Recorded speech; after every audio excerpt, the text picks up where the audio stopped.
green building back in the 90s could mean anything to anybody.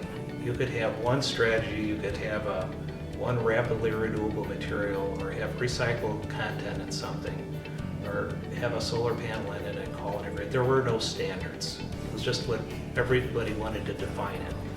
Pepper has all sorts of exciting plans for the future. There's this synergy between high performance and sustainable construction and the virtual construction environment, where we're doing more and more in the modeling stage, where you can express a lot more creativity than you can once you're actually doing the bricks and mortars.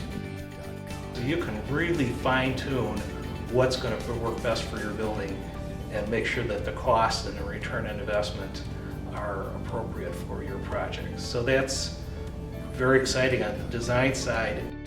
We've come a long way since the beginning of green building, and that's not to say that we still don't have work to go. But you know, reduce, reuse, recycle was kind of like step one in the sustainable industry. And then LEED came along and helped us really develop a nice tools checklist to go through to make sure that we're hitting all of the marks holistically that a project should be hitting. And now we realize with climate change that net zero is important and our water is important, so we need to save as much resources as possible. And here comes along the Living Building Challenge standard, which is a very robust standard, and it is meant to be a challenge. And now we have the Well Building Standards, which focuses on that human wellness, health factor.